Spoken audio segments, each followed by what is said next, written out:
kills you inside. That's why I do this for you. I do this for my father, who I've only seen from time to time in my dreams. I do this for you. I do this for my mother, who's finally clean, no longer a thing. I do this for you. I do this for my sister, my wife and my kids, cause they part of the team. I do this for all the naysayers and haters who made me one of the greatest. I know it kills you inside. That's why I do this for you. I do this for the kids who sit a bit outside the mix, who maybe cope through humor just to fit in for a bit, who never let the world know when depression's setting in. To all of those who know you, that impression don't exist, and it ain't counterfeit, it's just a way to counter it. I'm living things I dreamed about, I still encounter it. It ain't something that a cigarette or alcohol can fix, but all because of it, I flipped it quick, went on to write some hits. This a success, off another breath. This the first step in searching to be nothing less than be the best in what you do to prove their strength in being you. Learn so much in chasing dreams that I never would in school. Depends on where your passion lie, just no passion never lie. Life presents distractions, but your actions have to fortify. The things that you believe in have to scream it like a battle cry, and leave the ones who didn't looking stupid while they're asking why. Couldn't lie, I really do this for the ones I love. Those who treat the music as a vice and lyrics like a drug. Those who need advice on how to lift their spirit high enough to break out of the box they make of lives they know aren't good enough. Just because it's how it is don't mean it's how it has to be. This is what the uninspired testifiers fail to see. Jealousy results from being that which others failed to be, and if it means you're not with me, that honestly sounds fair to me. I do this for my father, who I've only seen from time to time in my dreams. I do this for you. I do this for my mother, who's finally clean, no longer a thing. I do this for you. I do this for my sister, my wife and my kids, cause they part of the team. I do this for all the naysayers and haters who made me one of the greatest. I know it kills you inside. That's why I do this for you. Do this for my mother, she'll be working for the summer. Do this for my father, cause these days I often wonder what my life would have been like if I was not adopted. To grow up in a home where I was treated like a problem. I don't know, it's just a guess. Your guess probably good as mine. Lucky that I grew up in a home that wanted me to shine. Lucky that I grew up around some mountains we were taught to climb. Without that inspiration, I don't think that this would be my life. Do this for my friends who've scattered all across the country now. I'm out in Sweden walking back through life so I can write it down. Make a living off of sound, so crazy to say out loud. I'm the biggest thing since Travis Rice to come up out the town. Sorry, gotta stunt a little. Used to have my dreams belittled, but it's all a part of it. I know people's minds are fickle, lines between reality and dreams I blur like faded nights. Come up been so good for me, I wish that I could make it twice. I do this for my father, who I've only seen from time to time in my dreams. I do this for you. I do this for my mother, who's finally clean, no longer a thing. I do this for you. I do this for my sister, my wife and my kids, cause they part of the team. I do this for all the naysayers and haters who made me one of the greatest. I know it kills you inside. That's why I do this for you. All right, you guys, good evening. Thanks for being here. Hey, shout out to my pops, man. I do this for you. If you guys don't know the deal, everything I do is for my father. Sorry I've been gone so long. We're finally here. I don't know today's date off the top of my head, but hey, we're not alone. I'm glad you guys made it to the show. If you're watching on TikTok, you know the deal. Move over to YouTube. I'll answer all your sports questions. Just write it once. That's all I ask, and then we'll get to it. So I missed you guys. Been busy, been focusing on some other things, but we're back at it. We're going to get back to the grind. Our new start time will be 5 p.m. every single day, if possible. I'd rather start earlier than later, so that way I can go out and do my run after I'm done. But you guys know how the show goes. I talk about everything that's trending in sports. So whatever's trending for the day, we're going to talk about it. At the same time, you guys drive this show. You ask me questions every night, and I will sit here rapid fire and answer your sports questions. All you got to do is put them in the chat. If you're on TikTok, you can't do that. Okay? So that's just how that goes. I'm ignoring all chat from down there. Don't get paid for it. But here on YouTube, shout out to you guys. We're going to get after it. Before I take questions, though, I hit what's trending. So let's go ahead and start talking about what's trending, and then I'll get to you guys. Let's make it happen. If you guys read the ticker, by the way, you see what it says. Breaking news. Number one, they're not paying running backs in the NFL. I'm going to touch on that tonight. Holly Holm, let's get her out of main events. I'm tired of seeing her. One of the worst I've ever seen in the UFC. I cannot understand why Dana White keeps putting Holly Holm in main events. She got choked out, didn't know the move, and she's got more main events than many people. I'll get into it, but let's stay focused. First thing I want to talk about, the everlasting, and you guys see it here, the story here, the shithole of Northwestern. Northwestern has hired their defensive coordinator to be their head coach, okay?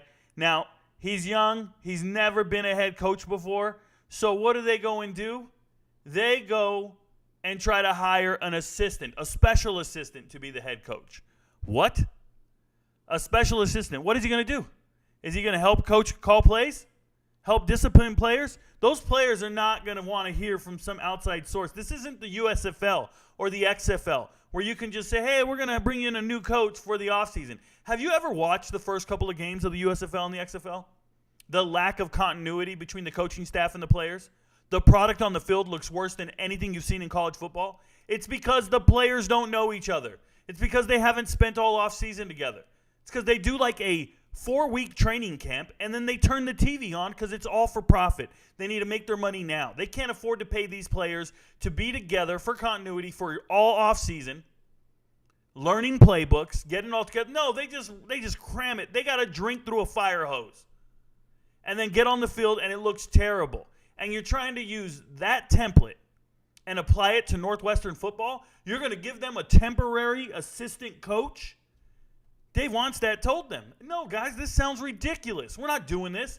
We are not doing it. You're not going to put me in this spot. They called Dave Wannstedt. First off, why are you calling Dave Wannstedt? If you guys don't know Dave Wannstedt, former defensive coordinator when the Cowboys were winning all their Super Bowls in the 90s, parlayed that into a head coaching job.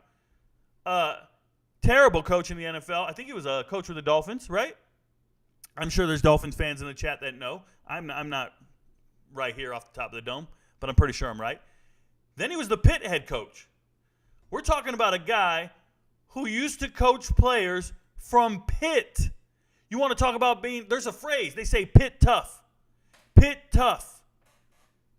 You want the Northwestern Silver Spoon kids to try to play for Dave Wannstedt? You're dreaming, bruh. It's not happening. And then they said, well, Skip Holtz is there. He just won in the USFL. He just won back-to-back USFL titles. Let's get Skip Holtz in here. He'll know what to do. He can help us. Really? Skip Holtz, you know what he did last time you saw him? He was coaching where was he coaching? East Carolina and La Tech?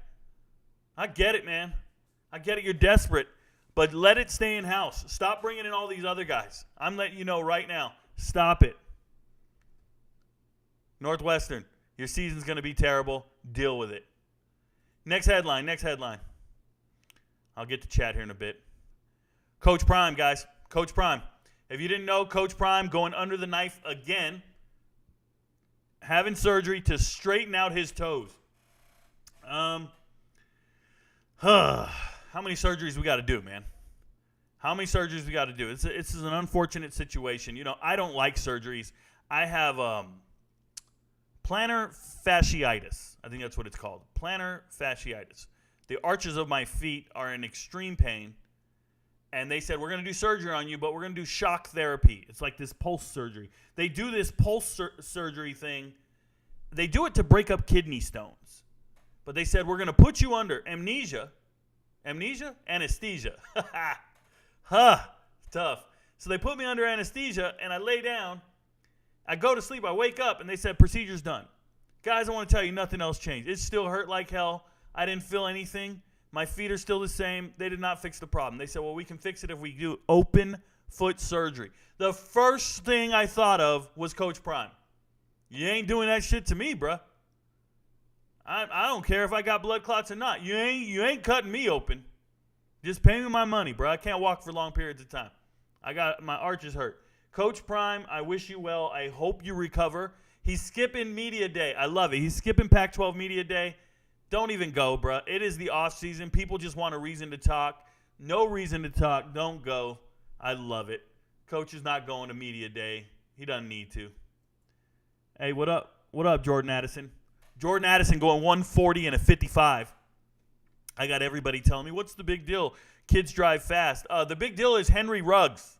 Henry Ruggs was a quality wide receiver, a first-round wide receiver, a productive wide receiver.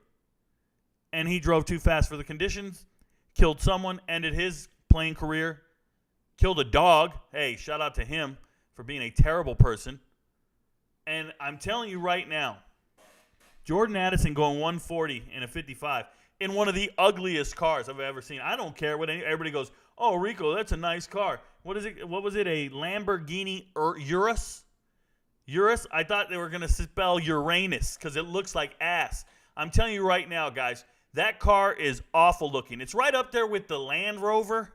Everybody always tells me about, or Range Rover, whatever. What is the one, the fancy box one that everybody tells you about, or that $100,000 Mercedes one?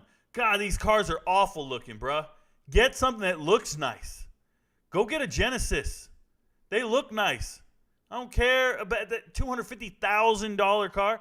What a waste. And I got to tell you guys, cars are not an investment. They depreciate in value immediately upon driving off the lot. I don't want to hear anybody in here quoting, well, what about a classic car? You could do this. Shut up. These are not classic cars. I'm telling you right now, I see Lexus for sale all over fucking Facebook Marketplace. You could buy a Lexus for $5,000. It's atrocious.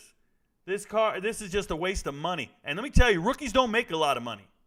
Rookies don't have huge contracts. We're going to talk about that tonight. You rookies do not make a lot of money. That man don't got money like that. And driving like, man, Jordan Addison did not get arrested. I want to know, how many of you guys think you could drive over 140 miles an hour in a 55 zone and not get arrested? How many of you guys are going to be able to walk away from that with just a ticket?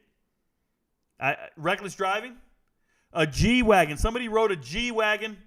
Ursula, for sure. A G-Wagon, one of the worst looking cars on the planet. But because it has a fancy name, y'all go G-Wagon, G-Wagon. Bro, I can't stand it. I'm letting you know right now. Can't stand some of these vehicles. They're awful looking to no end. Slow down, Jordan Addison. Slow down. Your career will be over in a blink of an eye. Oh, my favorite story. My favorite. Dwight Howard. Dwight Howard is being sued by a man. This man has text messages. They met on Instagram. Dwight Howard, you're being sued by a man who's claiming sexual assault and battery, claiming Dwight Howard sexually assaulted him and battered and tried to coerce him into a threesome. And he didn't want to do the threesome. No, he said he got a little too aggressive. This man's 7 feet tall, bro.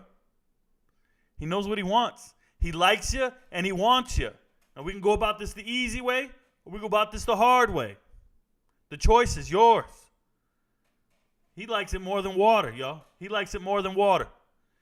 This man right here, I'm telling you right now, Dwight Howard, the booty warrior, he's out of control. Had to leave the country. He's in Thailand claiming he's playing basketball. That's not what he's doing. He's scoping out his next victim. Oh, by the way, the threesome, the third person, yeah, it was a man dressed as a woman because that's what he likes. That's what he likes. I'm letting you know now. I ain't mad at the man. Be gay. Be as gay as you want to be, but have consent. Stop assaulting other men because you get to just call them liars. That's my biggest issue with you. You're calling people liars because you're hiding your sexuality and your desires and all this other shit. At the end of the day, you're a predator. Accused, allegedly a predator. I'm just saying, why has this man got text messages from you? Look, guys, I talk on social media all day. There ain't a man in this world saying they got text messages from me. I'm on all day. Oh, by the way, this ain't his first time. He was accused of one before, and that guy, he was openly gay. He said, hey, we had a long affair. We were together for a long time. And Dwight Howard and his priest from church tried to pay me hush money so I wouldn't say anything. And he named the priest. I forgot the priest's name. That story's out there. Yeah, Dwight Howard, man. Not cool, brother. You want to have sex with men, do it. But get approval, get consent. I get it. You're used to scoring with no defense. I know. You're used to scoring with no defense. But this ain't the Globetrotters, brother. You don't get to score with no defense. If they don't want it, you can't take it from them. We'll stop right there. I'll go to chat. And then we'll jump back on it. We'll stop right there. I'll go to chat. I'm leaving this next story up. Let's go to chat. Catch up with you guys. Let's try to do about 5 stories at a time, 5 headlines at a time. Take the questions. You guys drive the show, and we go from there. Rico, I think today's the day we review DeAndre Johnson Rutgers commit tape. Brosman, shout out to Brosman. Brosman is here. He's asking me to review a commit. He hasn't played yet. DeAndre Johnson. He's from New York, if you guys don't know. This man is 6'8", a 6'8" wide receiver, 200 pounds.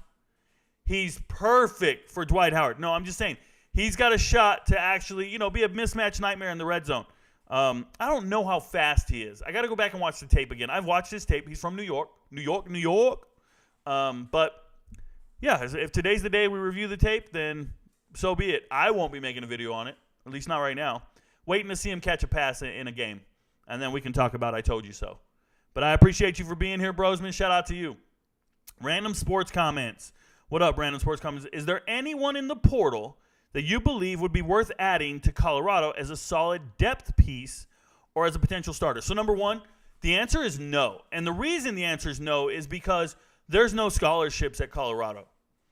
Coach Prime is asking for walk-ons. There's no scholarships available. So once you don't have – your 85 is full. And most teams have 85 accounted for at this point, with the exception of a few teams who are kicking players off the team before the season starts. What it really comes down to is you can't go into camp above 85. So these teams are going to just kick some guys off. They're going to say it's violation of team rules. Maybe somebody missed too many meetings. Somebody wasn't academically qualified. If you're good enough, they'll find a way to put you on probation. They'll find a way to get you help. They'll do all this stuff. But at the end of the day, they're just waiting their sweet turn. Now, some players are waiting for their summer semester to be completed, which had just happened, so they can be academically eligible or clear admissions to go to another school. The problem is any player entering the portal right now, you're entering outside of the window unless you're a graduate transfer. So you can't even play this year unless you get waiver. And that they're not going to be approving all these waivers like everybody thinks. So at this point, 99.999% of your roster is what it is at this point. You're not finding any relief from the transfer portal. You're not finding any help. And if you grab anyone from the transfer portal, I can't imagine that they're going to come start for you. I can't imagine there's a starter out there. No, if you're still in the portal right now, it's July, right? Yeah, if you're still in the portal, you need to get your ass down to a JUCO, enroll, and get to practice. That's what you need to do. There's no other way around it. There's nothing else we should be talking about. Get to the portal, fine. Get to a JUCO and start playing. Get to practice. Or lose a year of eligibility doing nothing. I don't know what you're going to do. It's a waste.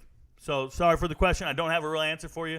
We're going to go over who's in the transfer portal, the latest to join. It's on the list over here.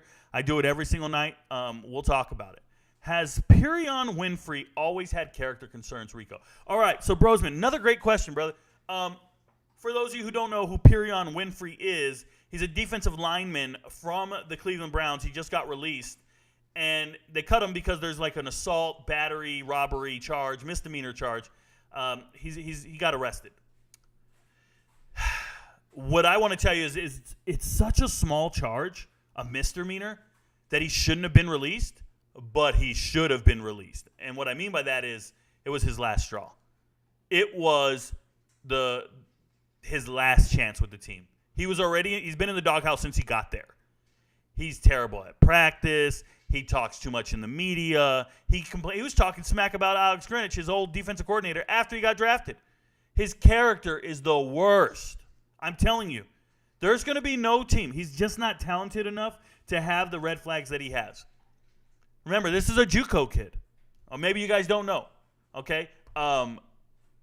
Winfrey was the number 1 rated JUCO defensive lineman coming out when he signed with Oklahoma. So he was already problematic in the classroom, wasn't quite the model student, and then he just was at Oklahoma. He's like, I'm going to go pro now. I'm going pro. All right, go pro, bro. But he doesn't carry himself like a professional. And as soon as he got to Cleveland, I believe he was suspended for a game already.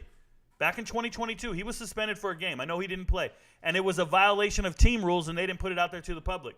But right then and there, I'm looking around going, I told you guys. I was right. Rico knows. I told everybody. Rico knows. I've been telling you guys left and right. When I see character concerns, it's genuine and it's real, and I don't shy away from it. I want to tell you guys something. I did a video on a kid. Now, he's 18 years old. He's covered in tattoos. He's chiseled in his video. And I did a video on him. I think the video has over 200,000 views right now. his high school film review, and his name is Amir, right? Amir. And this kid, running back from Texas, and he put on his Twitter looking for a walk-on opportunity. And I did the highlight video, and I showed everybody. But one thing I said in the video was, hey, guys, I did some research on this kid. And, yeah, he doesn't have an offer right now. And I left it alone, though. I just said I did some research on him. I didn't go into detail. And then I watched the highlight tape. I put up my blind reaction. And then in my advice to the young man, I said, hey, listen, perception is reality. Whoever's watching your tape is going to perceive you to be a certain way. Stop celebrating so damn much. Stop showboating. Stop looking at cameras and saying me, me, me.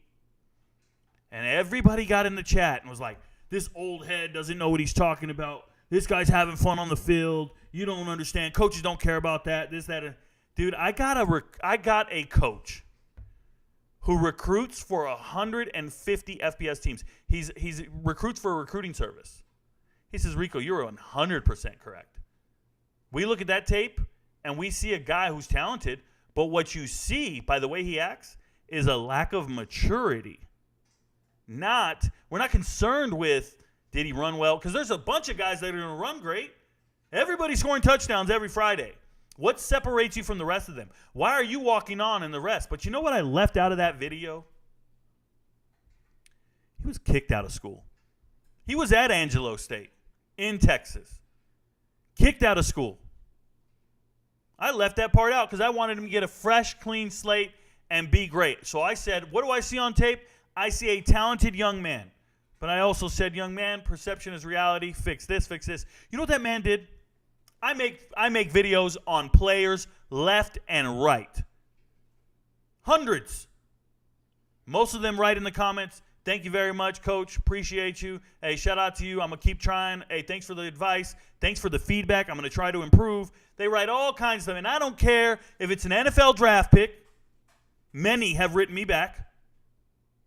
Or if it's a 4 or 5 star kid. Many have been classy and written me back. This kid wrote 40-plus comments, replying to every single person. Never that. I'm the one. No, please. I got the grades. Da-da-da. Just over and over and over and over. It's exactly what we want to talk about. You call it like you see it, man. I got a guy in my DM says, Rico, you know why he was kicked out of Angelo, right? And I said, yes. I got another guy in my DM goes, man, he was on our team for a couple of months, and he was accused of some sexual stuff. Say what? Say what? They don't want him on your campus. They don't want him on college campuses. 18 years old. Oh, Rico, you're a hater. You're a hater. You know, I made a video on D. Beckwith right now. D. Beckwith kicked off of no longer on the Kentucky team. We're not going to say he's kicked off. He's just no longer on Kentucky.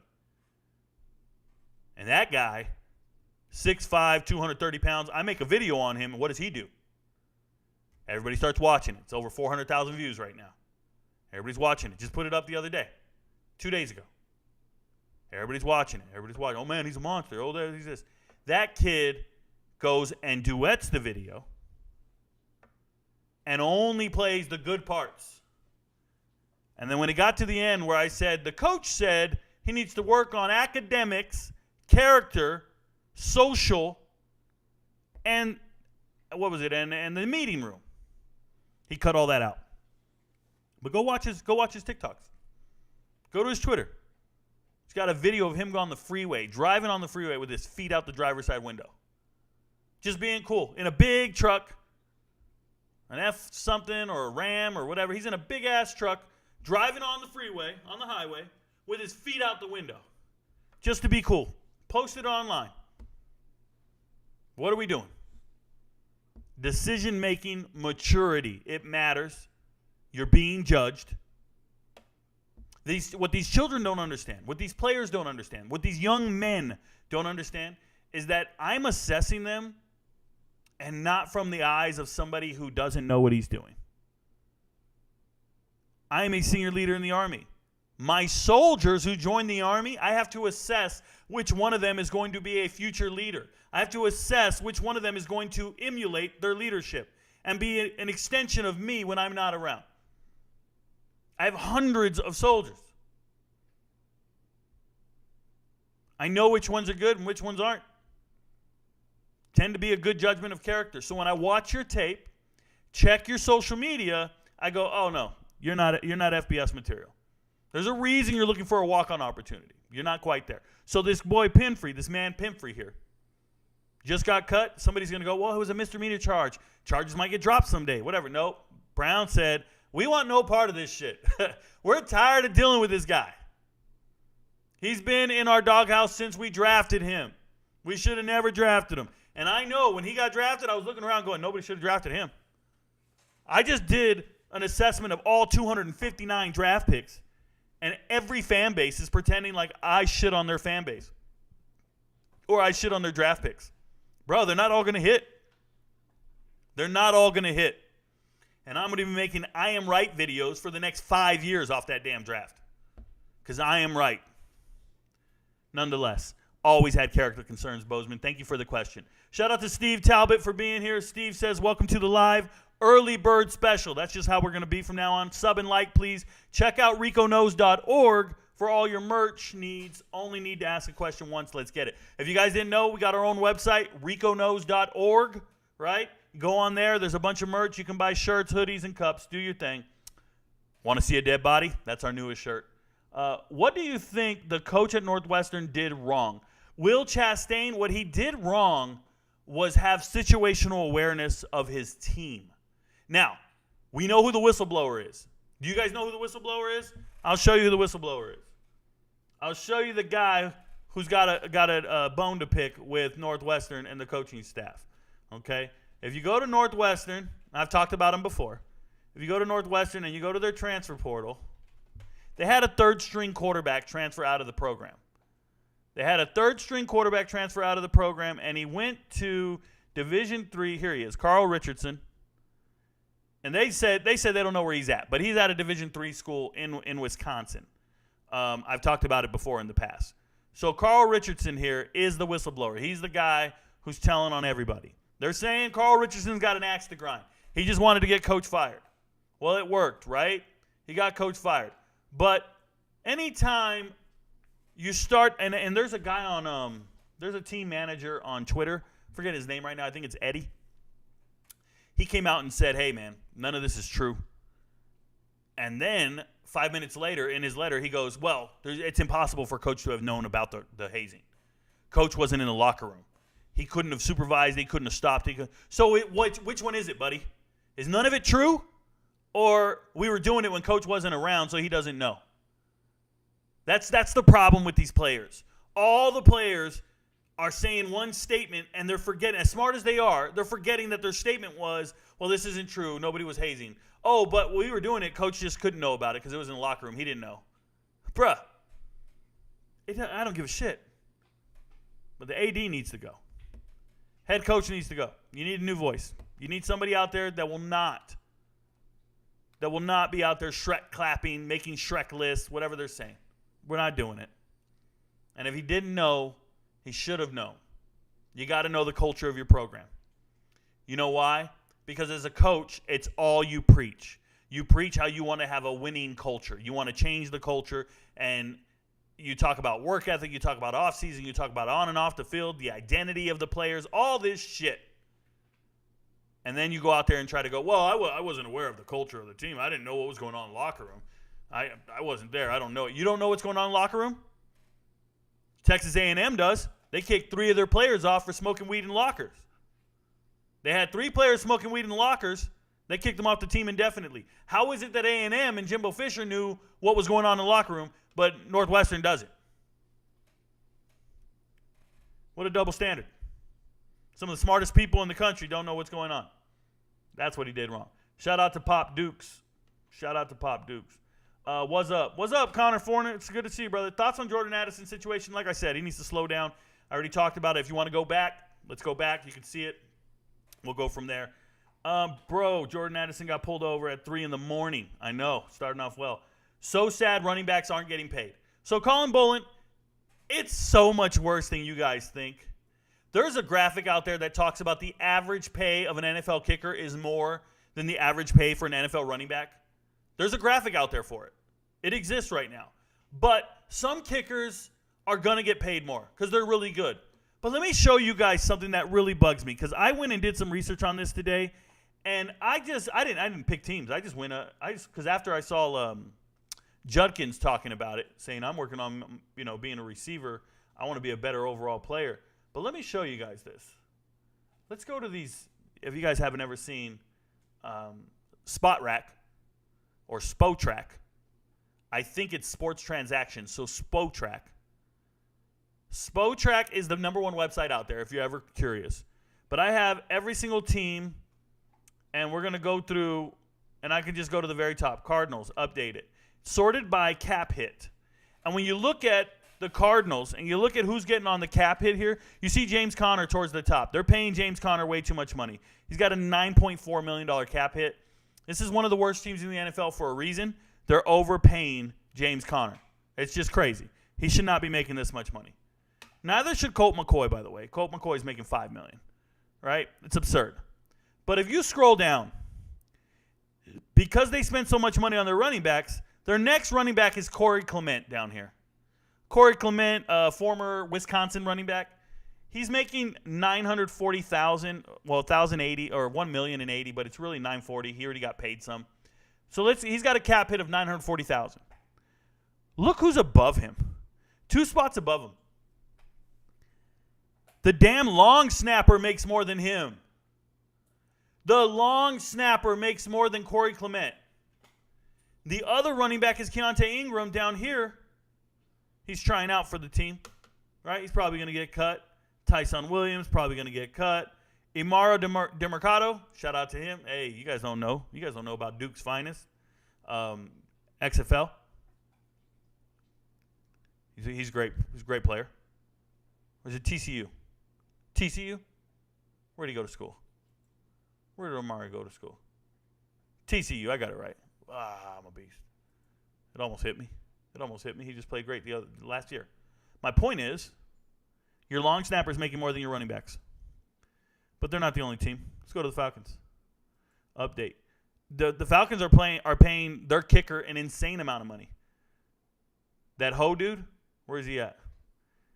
Young Ho Koo, making more than A.J. Terrell.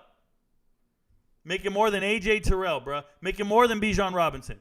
Bijan Robinson, how would you like to be new to the team and the kicker's making more than you, bro? $4.7 million. That kicker, $4.7 million. If you scroll down, Algier, their leading rusher last year, $800,000. What? Making less than Logan Woodside. Some of these paychecks, these teams don't have to pay running back shit, bro. We're not getting rid of the running back position. They're just not paying these guys. There's Justin Tucker. Now, okay, Justin Tucker, one of the greatest kickers of all time, probably warrants the near $6 million he's getting. Probably. But did you know Justin Tucker's making more money than Odell Beckham Jr. and Patrick Queen and Kyle Hamilton? Did you know he's getting paid more than OBJ? Odell Beckham Jr. is making less money than Justin Tucker, bruh. We're not even getting to Gus Edwards and J.K. Dobbins, Justice Hill. We're not even getting to the guys. It's crazy. Every team is disrespecting the hell out of the running back position. It's not just you're not getting a franchise tag. You're not getting a multi-year deal. I'm talking about every single team. You start looking at these running backs. Damian Harris. There's the kicker. Tyler Bass is up here, $2 million. Damian Harris, way down here. James Cook makes less than the punter, bro. James Cook is making, don't believe the hype. If these guys are, if they're flossing on Instagram, if they're driving Lamborghinis and Ferraris, with what money? Are you kidding me? Latavius Murray, one of the oldest running backs in the league, making $1 million. He's just staying quiet, bro. He just hopes he makes the active roster. He wants his $1 million. By the way, $1 million after taxes and after paying, it usually hits your stuff at about $620,000. $620,000. It's not $1 million. It's $620 in the bank. Trust me. Oh, just so you guys know, I used to live across the street from an NFL football player on the Detroit Lions just about 3 years ago. I live in a neighborhood. Houses are a little expensive. Okay. I live in a nice house, 3,000 square foot, 5-bedroom house. And all of a sudden, this huge defensive tackle from the Detroit Lions shows up. He was a former Georgia guy. He was, I think he went to high school at Thompson here in about 20 minutes down the road. He moves his mom and his family across the street. Dude, he gets cut from the damn Lions, and he's living across the street. Got 3 cars, a Charger, a Jeep, this, that. Bought a $300,000 home. Dude's flat broke. It's my neighbor. Flat broke. You ain't making that money, man. You got to make better decisions. How is Johnny Hecker getting paid more than Andy Dalton? What are we doing? The punter's making more than Chuba Hubbard? Okay. They're not paying a running back in this world. Nobody is. It's insane. I can go to any team and just look at the roster and be like, all right, who are the Bengals paying? Who are the Bengals paying? Where's their running back? Joe Mixon, great running back, $8 million. Cool. He's making more than Jamar Chase. Jamar Chase got to be pissed. Bro. But if you scroll down and you look for a backup running back, Trayvon Williams, Chris Evans, bro, the kicker's right here. Paying running back, you're making less than Trevor Siemian? You're making less than Trevor Siemian, who doesn't play? Joe Burrow's the starter. Trevor Siemian makes more than all these guys. Running backs don't get paid shit. What do we do? Somebody texts me and said, Rico, it's collusion. It's collusion. Bruh, I don't think it's collusion. It's not collusion by the owners. Every team is doing it. Every team, every GM in the damn league is not paying these running backs. Come on, guys. It's crazy. Kirby got the AJC, ACJ. It's Atlanta Journal-Constitution, AJC. You got the initials wrong, but I'm with you, Seth. Reporter fired. He said, F around and find out. So, no, I think Alan Judd got himself fired. Let's talk about it. Alan Judd lied. There was only 3 sexual assault guys, not 11. He just made up some numbers.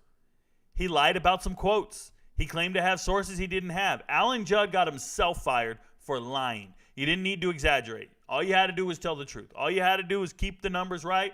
It was egregious enough. 3 people was egregious enough. You didn't have to say 11. If there wasn't 11, why lie? It's just, there's no need to exaggerate. You guys ever had somebody like that in your life? They just constantly got to lie. They just got to tell a lie for no reason at all. They just, hey, man, and they just brag about it. They just go too far. I got somebody like that in my life. I know a guy. Anytime he talks, I'm like, oh, shit, here comes his mouth is open, he's lying. He'll be like, yeah, man, it was 118 degrees today. You'll be like, I checked the weather. It was 104. Just tell me it was 104. You don't got to take it that far. Ash is pissed about these liars. Alan Judd got himself fired for lying and exaggerating and fabricating shit. That's number 1. Yup, Wannstedt did coach at Miami. I'm with you. Did you talk about the Hopkins contract? I didn't. I just want to say from the bottom of my heart, shout out to Hopkins going to Tennessee where Hall of Fame wide receivers die. It's a graveyard over there. There's nobody to throw them the ball. Wanted a CKN. What's up? Okay. Wanted to check in. I got you, Lipe. What up, Lipe and Ripe? We listen while on the job site. Nice work, my man. It's Lipe. I know the deal, brother. I see you, Jason. What's up, man? Rico, you are not allowed to be my doctor. What did I do wrong? Why am I not allowed to be your doctor? I'm not a doctor, by the way. I'm just going to tell you, walk it off. Is there a path for LSU to go undefeated in the regular season? Connor, yeah, there's a path. They just show up every Saturday and play. They got a shot. Offensive line depth is what they need. They need a lot of offensive line depth. I know they had some injuries this spring, and it made them look terrible. If they get the right offensive line and they protect Jaden Daniels to make better plays. Remember, Jaden Daniels was sacked more than any starting quarterback in the SEC. Credit to him, he didn't throw away the ball. Credit to him, there were no interceptions. But Jaden Daniels was getting sacked like crazy. They got to stop that. And I think they will. I think it'll be fine. Let's keep going. What about the modern realistic PC game being advertised? I don't know anything about that, Steve. You got me. Ursula, G-Wagon, awful looking. OG hating on the whip. Hey, Will Chastain, say what you want. I drive a Camry, bruh, but my Camry's all black. It's a XSL or XSE. Yeah, XSE. It's sexy. It's the luxury sports edition. Hey, 34 grand. Looking like a baller. I'm letting you know now. I'm a baller on a budget. Ain't got to go too crazy. If I had real money, I would have got a Genesis, right? But I ain't going 200-something thousand to be in something that looks so damn awful. I'll never want to drive it again. What's that Porsche? The Caprice Sun Porsche? I think it's awful looking, bruh. Can't stand it at all. It's right up there with Volvos. Can't stand none of those cars. Maybe it's time to start adding speeding tickets into the contract clause, making an absurd amount fine. So, Daniel Lee, there is something called, conduct. There's a conduct clause. And that could be anything unprofessional. Now, reckless driving has to be covered. At what point does it become reckless driving? That's my question. At what point? Bro, I live in Minnesota, and 140 on the highway, didn't get arrested. I rode home. Lord Bandy, you were going 140 on the highway, and you went home at 3 in the morning? Lord Bandy, you are part of the problem. Do not brag to me about your expedition there. You are part of the problem. Don't do it. I got daughters driving now. I got kids on the road, bruh. I got people I care about on this road. Drive right. Is there anyone you're excited about for Rice football? Hey, man, I was. They lost Bradley Rosner. Now what am I supposed to do? Now I'm supposed to go in here? Oh, there's a guy. I talked about him, but he retired from I'm going to pull it up right now. He retired from football due to injuries. It was Cedric, right? The other wide receiver. But obviously everybody says JT Daniels, but I think Gabe Taylor's the other guy that I like. I have to double check. I can't even tell you off the top of my head right now. Oh, Ari Broussard. The running back, Ari Broussard. I thought it was Broussard's son. But yeah, when you look at Rice football, for the most part, it was Bradley Rosner all season last year, and now he's gone. 10 touchdowns. He was 6'5". He was great to watch. One of my favorites. But I don't know what they're going to do. Montgomery, is he still there? Who knows? Yeah, but they had a McCaffrey there as well. So more power to him. We'll see what happens. We'll see what happens. We'll see what happens. They got a guy named Josh Piercy, though, on defense. Josh Piercy, something like that. Dude's a beast. 6.5 sacks. I promise. Let's go back to the chat. Starting to think these players actually think it's cool to speed like this. Kick them out. Well, Landon Ballard, you're not going to kick him out, but there's got to be consequences. So Dwight plays close to the rim. Nice. He is a rim protector. He's a rim racker. Dwight Howard is the rim shaker. He gets so high he can taste it. Just saying, no one's excited for Rice football. Shout out to you. D12 crazy. The booty warrior is nuts. You guys know what I'm saying? What was his name? Fleece Johnson, a.k.a. Fleece Johnson. I'm just letting you know. Chat jumped on me. Let me get back up to it. Sorry for the jump, y'all. Be safe. Be tight. Be tight.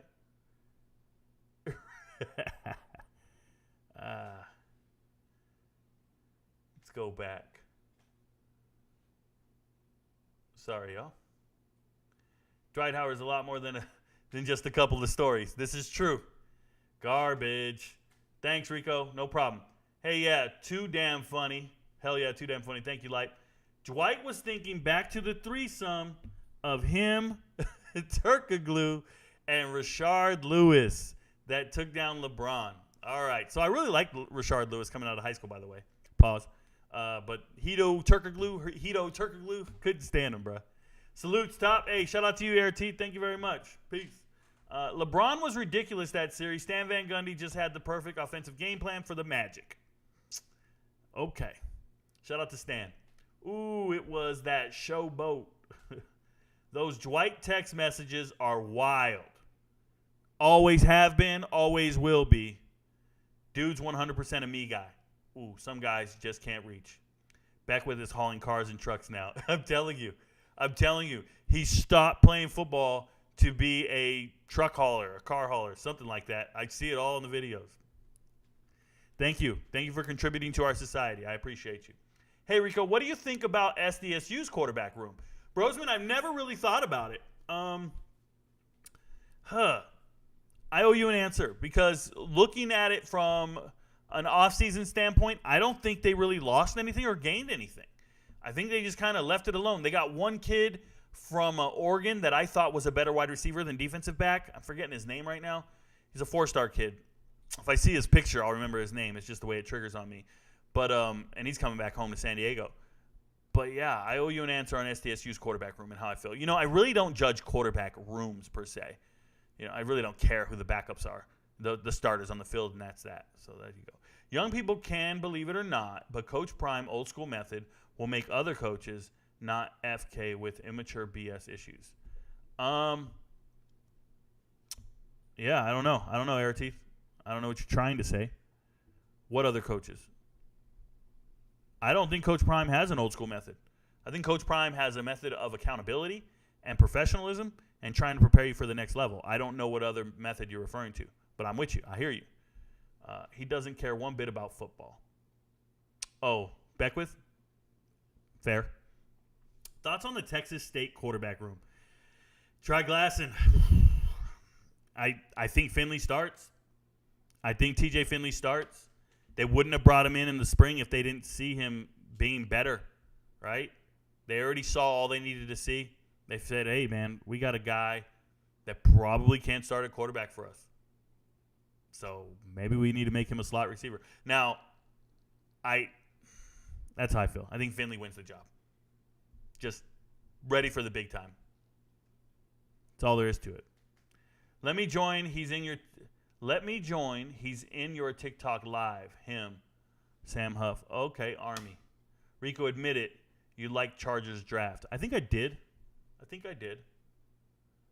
Is there anything that tells you right away that someone isn't a dog or leader of men, whether it be on the field or you interact with them in life? Connor, yes. Ramir McCray going crazy in your live. Hilarious. He'll be okay. He's not gonna hurt my feelings. These are kids, bruh.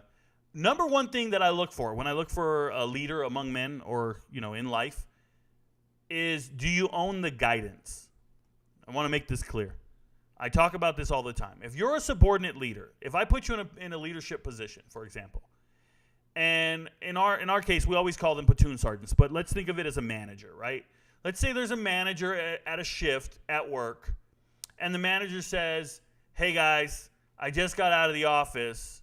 The owner is saying we got to clean up before we go home tonight.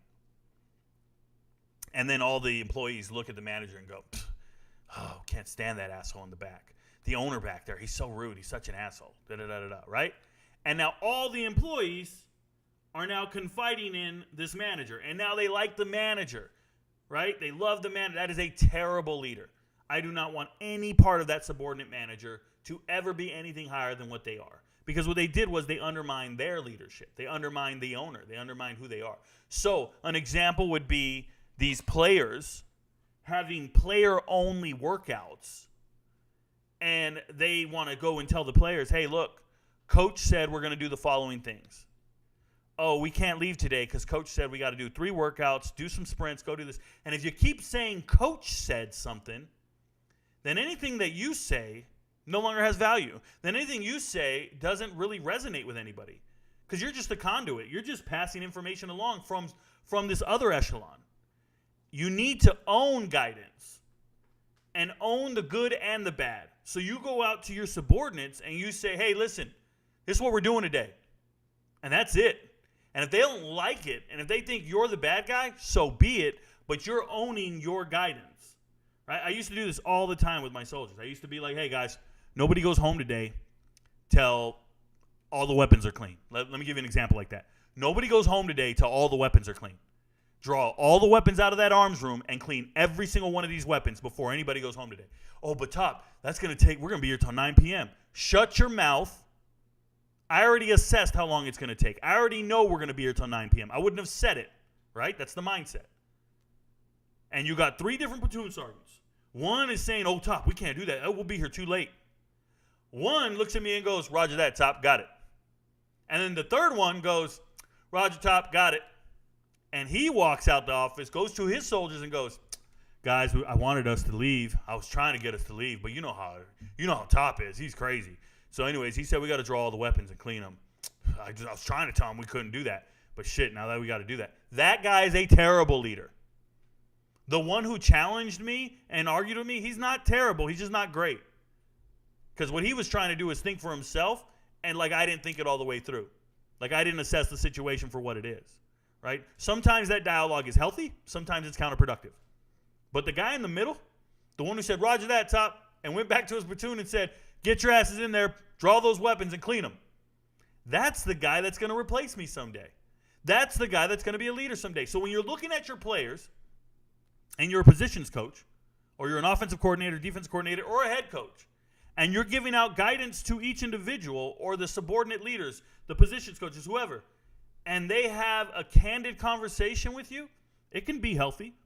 It can be great. But the ones you're looking for are the ones that will be an extension of you. We'll go back to that meeting room and go, hey, listen, this is what the fuck we got on the plate today. This is what we got going on today. Get focused.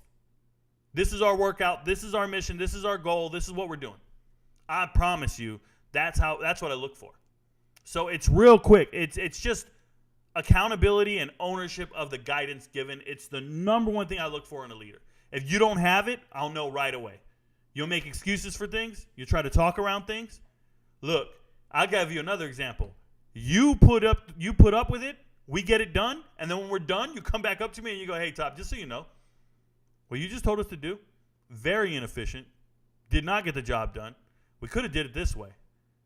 But we have that discussion after the fact. And we can be better. We call those AARs, after action reviews. But you can do that in a meeting. You can do that anytime. As long as you have respect for one another, right? And you admire one another and you respect each other's authority, then we're with it.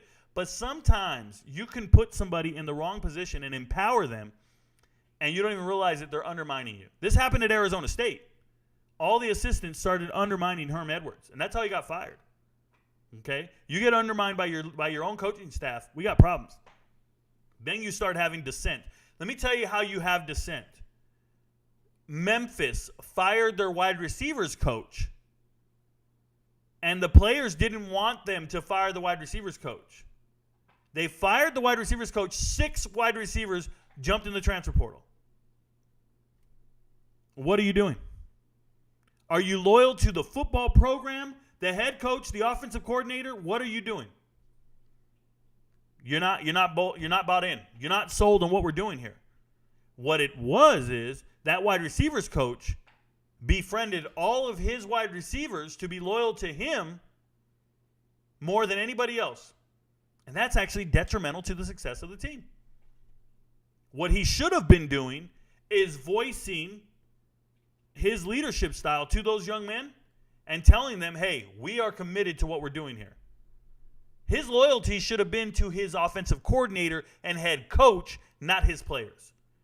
It's the lower level leaders that don't understand that and don't grasp that concept. It's the lower level leaders that think being loyal to your subordinates is the only way to succeed, instead of being loyal to the people that are equivalent to you.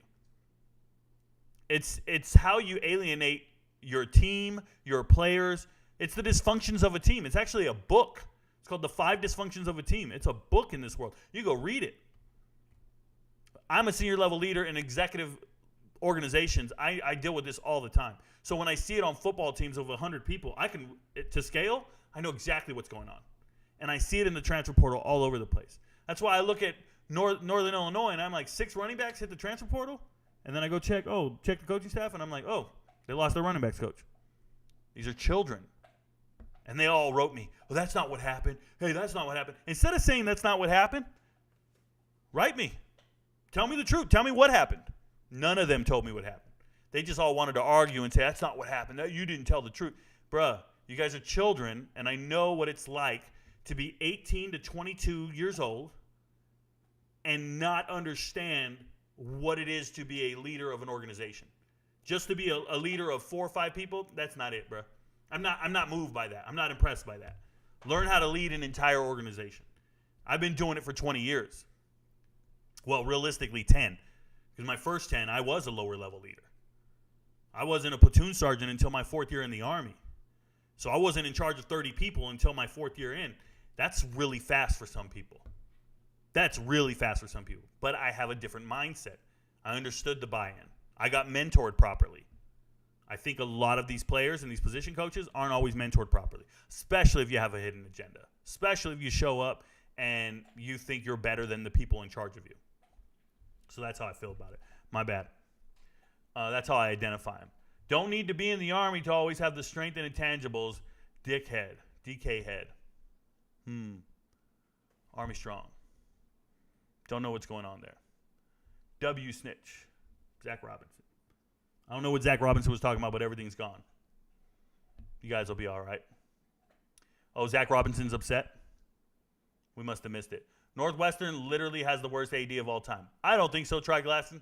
There's been some worse ones. Shout out to Penn State. They said the black players had to shave off dreads or any long hair. The white players didn't have to do any of that. Zion.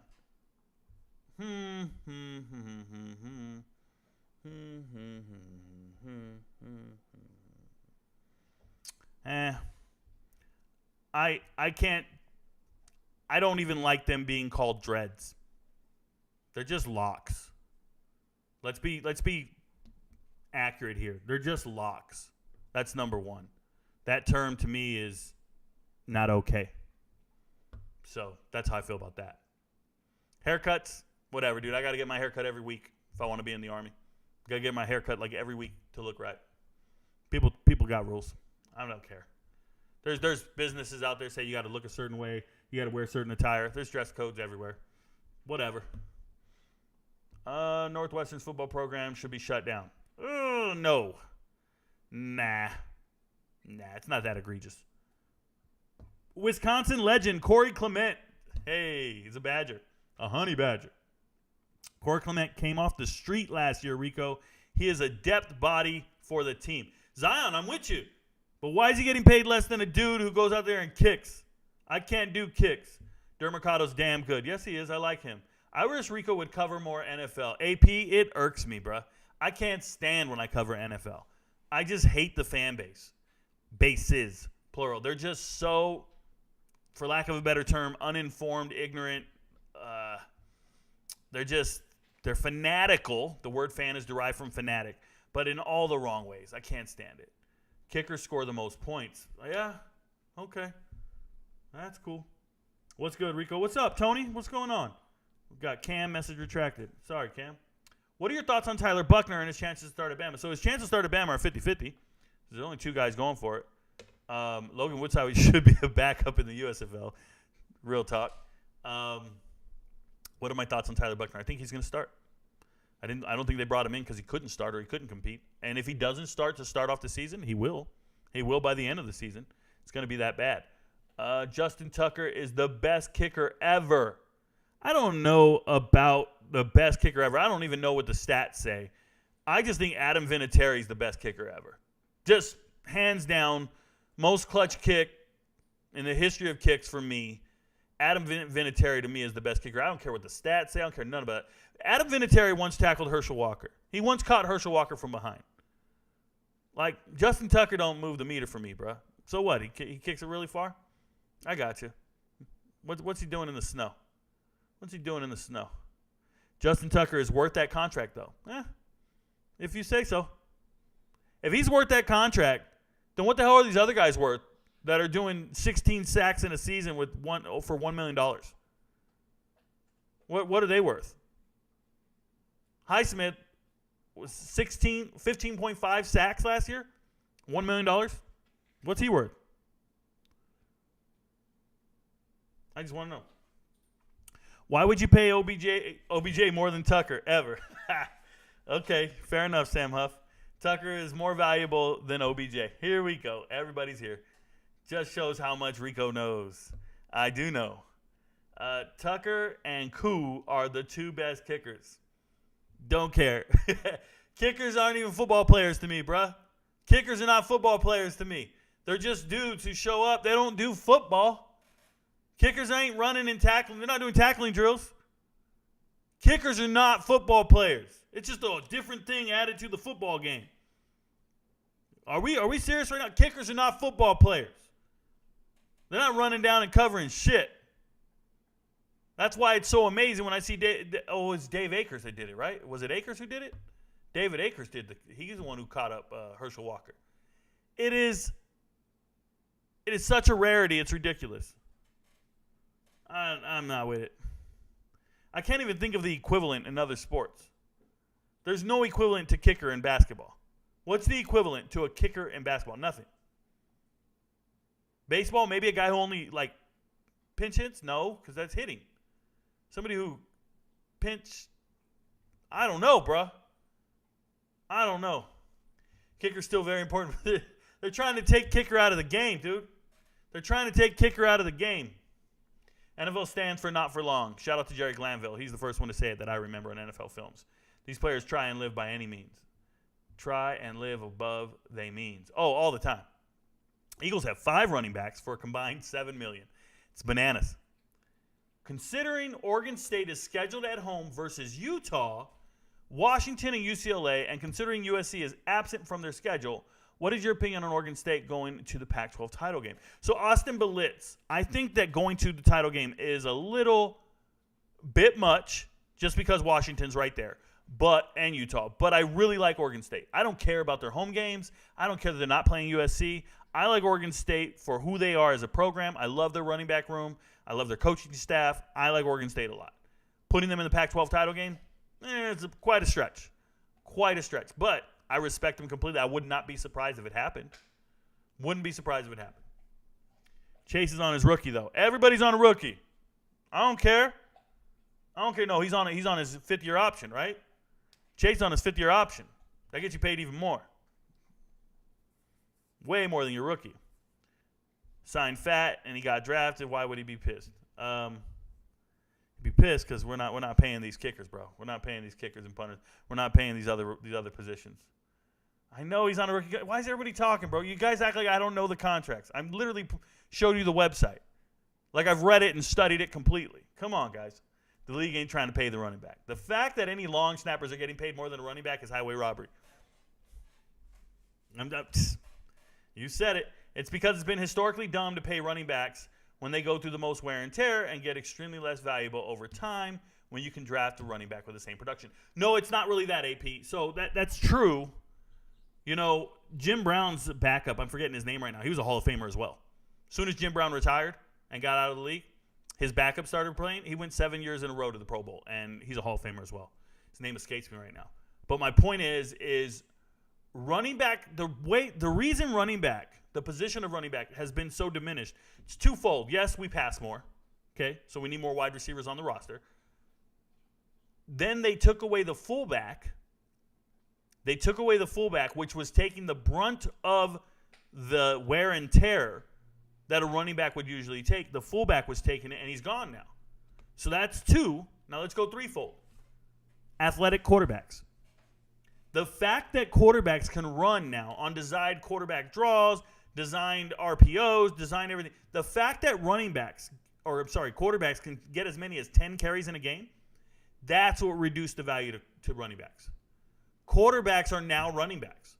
They are. They just can throw. But they're still as athletic and as capable as any other running back.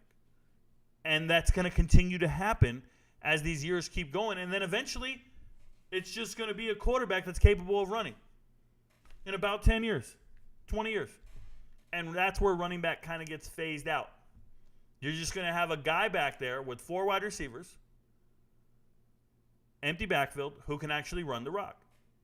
That's how it works. That's what's happening right now. They're phasing him out. It's unfortunate, but that's what's happening. Goofy is trolling on a man's channel.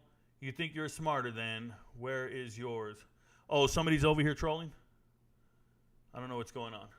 They got to start using all backs like Swiss Army knife fullbacks. That might bring some more money, but who knows? You know, Brosman, this is what running backs are doing. Running backs are trying to show their worth, prove their worth, right? And everything that they can do and be utilized, but it doesn't get them paid more. You don't think for a second one of these running backs would like to be listed as a slot receiver? Remember, when you get declared as a franchise player, you get franchise tagged with the average salary of the top 5 players of that position. You get the average salary of the top 5. You don't want the average salary of the top 5 running backs. You want the average salary of the top 5 wide receivers. This is why outside linebackers want to be listed as defensive ends. They go, oh, I'm not an outside linebacker. I'm an edge. I'm a defensive end. Because the money is absurd at defensive end compared to linebacker. You want the franchise tag, so you try to change your position label. That's what everybody's talking about. Every running back out there goes, hey, well, I do play some slot now. We got to talk to the NFL Players Association. The NFLPA, they got to have different position titles. You can't even get franchised as a fullback. I don't think. I think you get classified as a tight end, which is great news for those fullbacks out there. But this is shitty for the running back. It's a terrible deal for the running back. He wants to be listed as a wide receiver, trust me, especially if you're going to get franchise tagged. Happens all the time. Something to think about. Dr. Rico putting me under amnesia. That's right, anesthesia, amnesia. That's why I can't be your doctor. I feel you. My bad. Do you think the SEC has the highest level of competition? Not necessarily. I think that's a fallacy, but it's fine. They play 8 conference games. So what competition is there? They're not playing each other. They're playing other schools. They're not playing each other. What, if anything, do you know about Jada Byers? Jada Byers is an amazing running back. He's an All-American running back who I think should probably be at the FBS level. I haven't done a video on him. I've watched a lot of his tape because I'm really impressed with little dudes that rock it. Probably somebody asked me in my DMs about him once a week. So, All-American. Hopefully one day he transfers and he gets some shine. That's what I'll say about Jada Byers. What is Lamar Jackson's biggest weakness outside of his availability in your eyes? Yeah, so the best ability is availability. I also think Lamar Jackson's biggest weakness is I don't know. I think he has a ton of weaknesses. I don't know what his biggest one is. I don't have a fucking clue what his biggest one is. I think he has a ton, though. I think he's fast. I think he runs hard. But everybody always goes, he doesn't have any weapons. He doesn't have any weapons. Go look at his MVP season. All he had was Mark Andrews and Mark Ingram. But he didn't have any weapons that season either. He's dropped off. Who are your top 5 quarterbacks in the NFL? Patrick Mahomes, Joe Burrows, Trevor Lawrence, probably Herbert, and maybe Dak. I don't like Josh Allen a lot. Not sold on Hurts. That's where I'm at. Never buy a Porsche unless you want to pay for constant service. Buy 2 of them. That way you put one in service and the other one you can use. You see, Magic Johnson just became part owner of the Commanders. Congratulations. That's pure capital. Sorry about that, guys. It always jumps. That's capital cap. There's no way he was driving 140, first of all. And second, he was pulled over. He didn't go free. Yeah, he didn't get arrested. I want to know why you're not arrested for reckless driving, for criminal speeding. You're going over 140, you should be arrested and have your car impounded.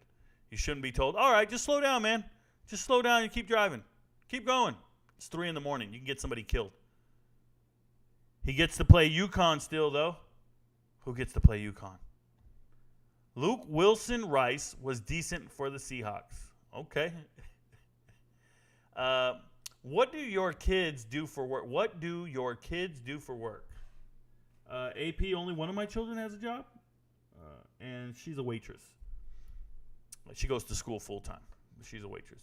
Dwight dunking balls on and off the court. Shout out to you. He's a rim violator. Man, Dwight was just setting a pick. Oh, so old boy can drive the lane and put the rock in the hole. I think he spit on his hands before he started dribbling. Rico, what up, my man? What up, TJ? Where do you think Arizona State will be in 5 years? I think they'll be in Phoenix. Is Arizona problem? In Arizona, probably. Exactly, Colin. Day of these half-criminal players is getting old. Fair. I ran our arms room. Used to get hated when I told First Sergeant time to clean them all. Hey, first off, nobody's telling me shit. Just want to make that very clear. Hey, Rico, I'm going to be a student offensive coordinator for my high school football team. Any advice? Learn, evolve. I don't know what to tell you, man. My advice would be get a good feel for play calling. Never lose sight of your down and distance. And always, if given the opportunity, punt and pin. Be smart. Play the field position game. Don't always go for it on fourth down. What's good, Rico? What up, Corey Flores? I think I remember you said you liked the Steelers draft, right? I believe I did, Evan Jones. I believe I did. I did 32 of them. It's hard to remember them all, but I'm pretty sure I did. Got to get back on the course. Salutes everyone. Uncle, hey, shout out to you. I don't play golf, but more power to you. West Virginia in competition for worst AD. Fair enough. They haven't fired Neil Brown, so yeah, probably the worst. What do I think of Omarion Cooper? I think he's a good player. From what I've seen, I think he's a decent player. Rico, you like South Alabama as much as me. Think they have a shot at 10 wins and even beating Tulane or OK State. So the answer is yes to both, to all three questions. Sure. I don't know how much you like them, but I like them. I've been talking about them all off season. You know, today I got 5 questions about South Alabama. And when I get 5 questions about South Alabama, Adam Ward, no knock on you. But when I get a question about South Alabama like this, that tells me that there's a hype video out there. I read trends all day long. So I'm sitting down. I don't have time to watch other people's content. I'm making my own content, and I'm answering back questions in my comments. And when I get a comment or a DM about South Alabama, 1 time, no problem. 2, okay. 3, 4, 5, gets to the live, it's here. That tells me somebody made a hype video talking about South Alabama. And that's fine, but I've been talking about South Alabama for 4 months. I've been praising South Alabama for 4 months. I've been talking about Brantley. I've been talking about Webb. They don't even know. Whoever made the hype video, I bet they didn't talk about Webb. I bet they didn't talk about a JUCO transfer who used to run and play at Florida State. I bet they just said, oh, they got a 1,000-yard rusher. I bet they don't have a clue who they're really talking about. There's twin brothers on that team. One on offense, one on defense. One plays receiver, one plays corner. I've talked about them at length. I just hate when people make content and then everybody starts scrambling around going, I love them. Hey, what do you think? What do you think? And it's like, dude, these hype videos are trash because they're made by people who don't really know the teams. It's frustrating. Hey, Rico, love your video. Terrence Thomas. I would love to know what happened to Malcolm Butler during the Super Bowl against the Eagles. If anyone knows, Rico knows. So, Terrence Thomas, I do not know because I didn't watch the Super Bowl. If anybody remembers, during the Super Bowl, I was doing transfer portal stuff. I did not watch the Super Bowl. I was actually live, and I was talking. I didn't even watch it. So I heard who won. Who won the Super Bowl? I heard the Chiefs won the Super Bowl. There it is. Adam Goat, clutch kicks in the snow for the biggest games. Yep. Maybe it's just like Jordan. You had to be there. I wasn't there, but I remember it vividly. I'm with you, Twitch, all day long. With Michigan getting 10 in the portal and 5 of them being captains on their previous teams, great honor, who do you think, if any, could make a big difference? Could make a difference? So I don't give a shit about them being captains on their previous teams. A lot of guys transferring were captains on their previous teams. A lot. Shout out to everybody. But I have my top 50 transfer portal players list. I'm making that right now. And I think I have 2 Michigan guys already on the list I've already talked about. Maybe Josiah Stewart's coming up, if I remember correctly, from Coastal Carolina. I might have him a little higher. But I already talked about Hausman. I'm not going to talk about A.J. Barnard. I don't care that he's a captain. He's a backup tight end. The backup quarterback came in Tuttle. I'm not impressed with a lot of the transfers that Michigan got, to be honest. I know that the websites talk about them like they're great. The websites gassed it up like it's a top 10 class and all this shit. it doesn't impact their win total much. They were going to be good without him, and I think getting these new transfers doesn't really address anything. They're still really good. They were good before they got him. One of the best ones is probably Drake Nugent, the center. Let's go there. Drake Nugent at center from Stanford. That's probably the best transfer I've seen that they have. Replacing the Remington Award winner who just got drafted. Yeah, they did good there. So shout out to them. Agree with Rico. Kickers are super specialists, like the only guy that can do real IT in your office. Exactly. Shout out to me. Pinch running, maybe because running isn't baseball. Well, you got to run. My wife says cheerleaders. Kick. All right, honey, I've had enough. Rico knows for the day. Shout out to you, Twitch. That's awesome. Tell your wife that, cheerleaders are probably more athletic than kickers. I'm just keeping it real. After they cheated, my Raiders and Charles Woodson. The Tuck rule. Those SEC media days sure are exciting. Listening to Paul Feinbaum interview SEC coaches is as dry and boring as it gets. Yeah, I would never listen. I have no idea how anyone listens to Paul Feinbaum on any day. That man talks with monotone boredom. Like, that guy's the worst. Dwight Howard was going to sign with Golden State. Way to blow that, dude. Way to blow that, dude. Yeah, he blew it all right. Bring back the single wing. Okay, Marion Motley. Hey. Thoughts on Chief Borders this upcoming season at Nebraska? I know you watch all of Georgia football. So I didn't really need to watch all of Georgia football to watch Chief Borders. I mean, he's been everywhere before he got to Georgia. His dad's known for training players and doing all those great things. If you guys don't know who Chief Borders is, he's a 6'5", 230-pound linebacker, all-world linebacker. Everybody said he's going to be the greatest thing ever. He went to Florida. He's a great locker room guy. Great weight room guy, locker room guy. I think he's a fitness guy. I think he's a strength and conditioning coach type of guy. But as far as a football player goes, he's not really done anything worth talking about. So he transfers to Nebraska, and I'm hoping he plays well. I'm hoping he does great. I have not seen him do anything worth talking about on the football field. The only thing I can talk about is he grew up and he knew every famous NFL player. His dad had connections with the NFL. He knew all the coaches. He knew everybody. This is Silver Spoon 101. But I haven't seen anything else from Chiefs, so hope he plays well at Nebraska this year. LSU will win the national championship this year. Well, they won 3 of them, right? They won 3 of them? 2 of them? What did they win? They won the national championship in baseball and women's basketball. So calling your shot, they'll win it again in basketball. That's pretty awesome. So are we supposed to think NFL organizations are just supposed to keep getting beat by just Mark Andrews? So that's the only weapon he needs to keep up MVP caliber play. No, Evan Jones, my point is that he has lost his ability. He has lost his ability. We can't just blame it on the fact that he has no weapons. They're the same weapons he had when he was an MVP. I don't see the production there anymore. That's what my point was. Got my Division I scholarship taken one day before signing day. Curious on your opinion on my tape, if you have any time, Kyler Ronquillo. So Kyler Ronquillo, do me a favor. Just send me a DM on TikTok.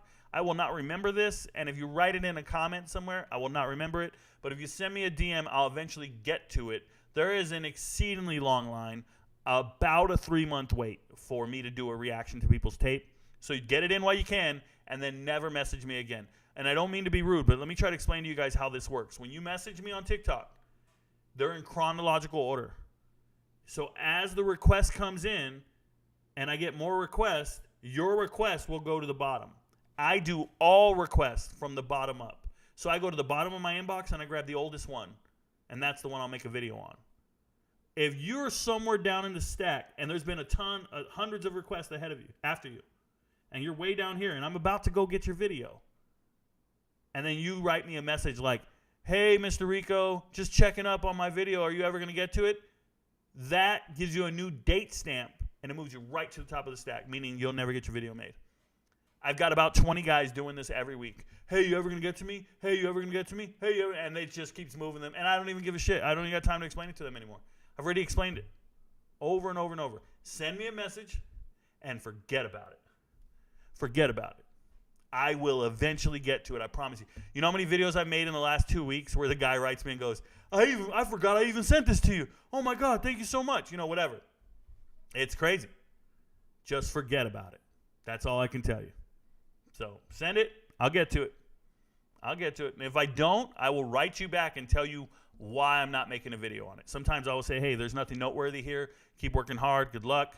Or I'll just write some constructive criticism, some feedback, but I won't make a video on it. That's very rare, though. I've only not made a video on like 3 people so far. I plan to skip a couple more as we go, but everybody's been kind of interesting to this point.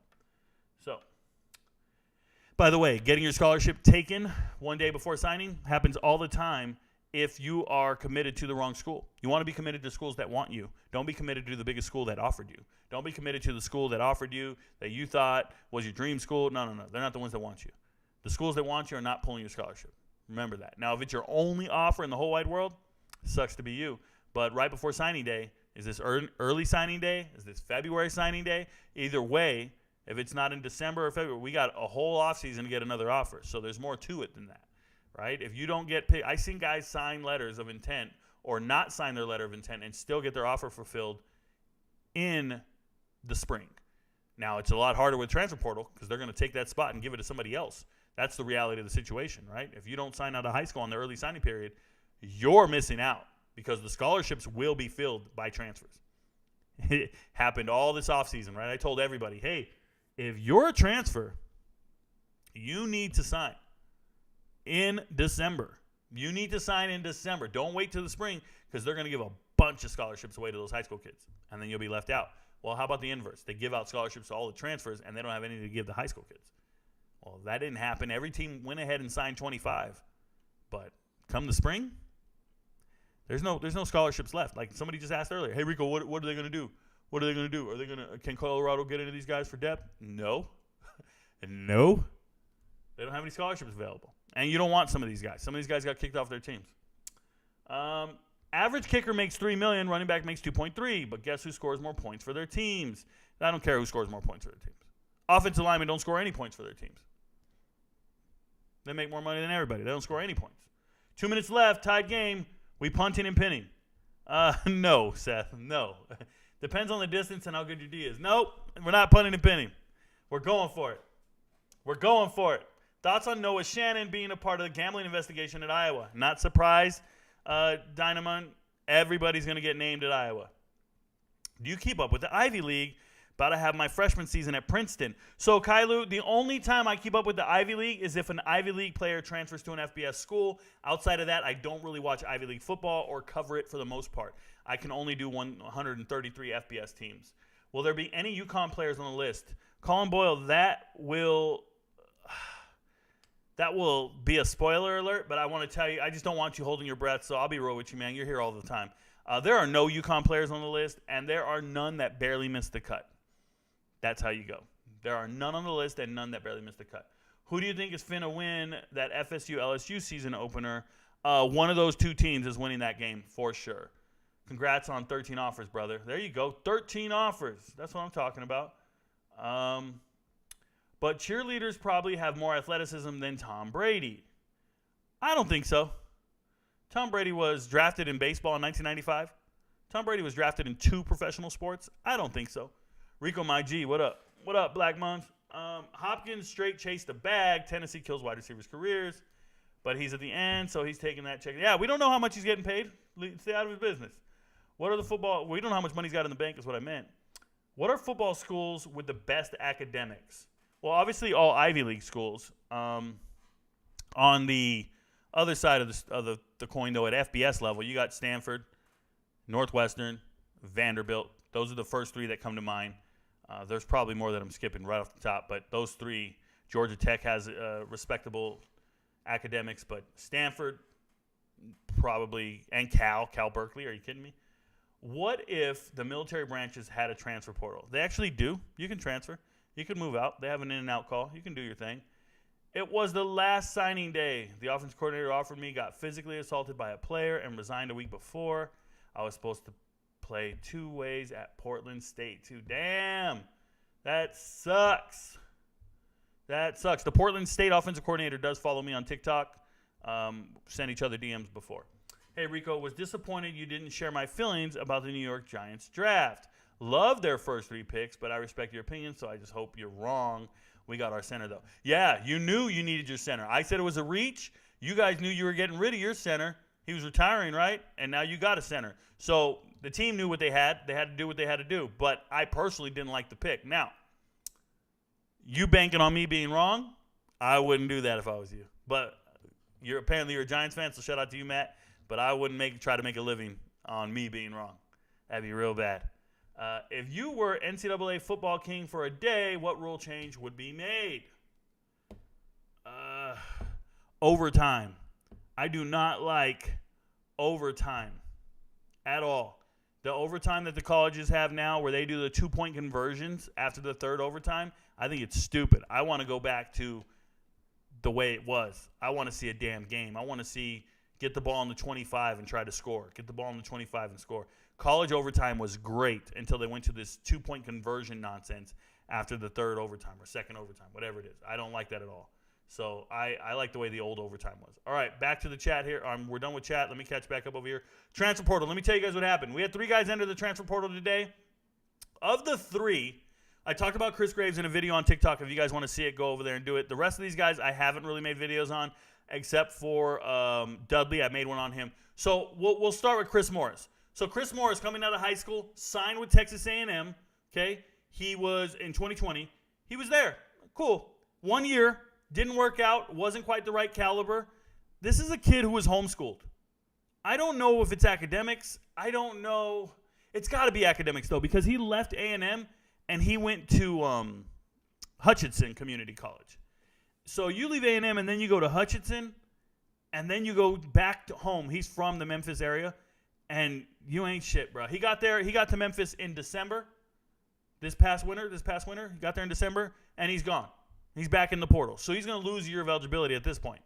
But I'm telling you, this was a 3-star kid in the quote-unquote pure homeschool, P-U-R-E. I don't even know what the hell that is, but that's what he graduated from. And Chris Morris never amounted to what people thought he would. 6'4", 290. I wouldn't touch him in the transfer portal. I don't know what's up with him, but I wouldn't touch him. Anybody hitting the portal this time of the year is pretty worrisome or bothersome, with the exception of the Northwestern kids, just because obviously we know why they're hitting the portal. TJ Dudley was kicked off of the team at Clemson. You don't want to touch him. Linebacker from Alabama, kicked off for violation of team rules. I'm going to tell you right now, Clemson does not use the transfer portal. So when they kick a player off, the roster attrition is real. They're not backfilling it with anything at this point of the year. They're not getting a high school recruit. They're not getting a kid in the transfer portal. All they're doing is picking one of their walk-ons and saying, all right, you got a scholarship. We got 85 this year. You get one. So they're having a competition among their long snappers, and they're going to give the winning long snapper will get a scholarship. But TJ Dudley in the portal, not here for it. He's originally, like I said, he's from Alabama. Don't know where he goes, but violation of team rules. If you're getting kicked out of Clemson, you had to do something wrong, bro. That's all I can tell you. Former 4-star. If you guys don't remember, he was actually committed to Oregon right before National Letter of Intent Day back in 2022. 2021, I'm sorry. He was committed to 2022. Committed to Oregon. Cristobal leaves, goes to Miami, and that's when he flips to Clemson. So will he follow Cristobal? Does Cristobal like him or what? I think Cristobal has to call Dabo and get the 411 on what's going on here. Why did Dudley get kicked out of Clemson? Because they're not going to publicly tell anyone. They just said violation of team rules. But I think he can go to Miami if it wasn't that egregious. If it was really bad, we're going to see this dude at a JUCO, or we're not going to see him at all ever again. How about that? Getting kicked off a team doesn't fly. Now, Justin Cryer. See this kid, Justin Cryer, right here? He's from Texas, was going to Northwestern, and I went and put on the tape, y'all. I didn't know the kid. Obviously, he just enrolled. I went and put on the tape on Justin Cryer. I'm pulling it up for y'all. You want to talk about a thumper. Now, I think he's the middle linebacker right here, number 20, in the middle. Yeah, well, he's got the yellow thing underneath him. My bad. I got to keep the volume off. But watch this man be so vicious every time he goes to make a tackle. I mean, this is a gem. Somebody needs to sign him. Right here, this kid right here, meat eater, bro. He kills the blocker, blows up fullbacks. Everybody gets driven back. He's got some swag to him after the tackle. I ain't even mad at him. Drop him back in the cover, and he goes. Takes on a blocker, and he eats up the play in the backfield. He's so mean. Just watch him at the point of contact right here. Boom, boom. Heat-seeking, bruh. Look at that. Right here. Ray Lewis status. Whew. Smashing people. Pause. I like this kid's game. This is a trick play. He's playing center. Shout out to Zeke Elliott. He goes up for the pass. Just put it up. I'll high point it. He's the go-to player. I like the kid's game. He just looks tough. He's right out here, outside linebacker. Always taking on blockers. Blockers always end up on their back, and this kid makes the play. I like everything about this kid. 6'1", 230. Looks like he's been living in the weight room. Plays at a different speed from everybody else. I loved his tape. And every time he makes contact, you know you just got hit. So he was an incoming freshman at Northwestern. Decided to hit the transfer portal. And I wonder where he ends up. He's a good player. I was impressed with his tape. And that doesn't happen all the time. So shout out to him. Let me put pause on that tape before the background noise gets me. There we go. Steve Young's teaching girls flag football. I'm going to make a video on that later, just so you guys know. Hey, here's a story I haven't showed you guys. I'll just tell you guys real quick, but I'm not going to show it to you guys. We're not going to go in depth. A sumo wrestler is going to start playing defensive line from Japan for Colorado State. I'm going to make a video on it. Sumo wrestler coming over. I want to find some clips of him first. So that's pretty awesome. We can cut all this other stuff short. Hey, guys, I'm going to leave the show at an hour and a half. I just want to tell you guys, thanks for hanging out with us tonight. Everything else that I didn't cover, we'll cover another time. Thank you guys for all the great questions. And just remember, your friends don't know, but Rico knows. You guys have a good night, man. Appreciate you.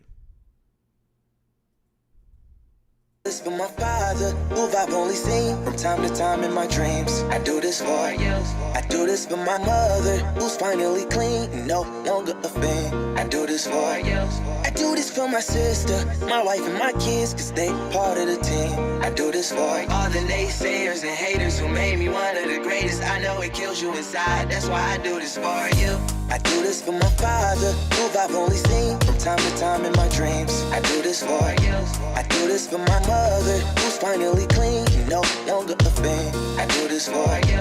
I do this for my sister, my wife and my kids, cause they part of the team. I do this for all the naysayers and haters who made me one of the greatest. I know it kills you inside, that's why I do this for you. I do this for the kids who sit a bit outside the mix, who maybe cope through humor just to fit in for a bit, who never let the world know when depression's setting in. To all of those who know you, that impression don't exist, and it ain't counterfeit, it's just a way to counter it. I'm living things I dreamed about, I still encounter it. It ain't something that a cigarette or alcohol can fix, but all because of it, I flipped it quick, went on to write some hits. This a success, off another breath. This the first step in searching to be nothing less than be the best in what you do to prove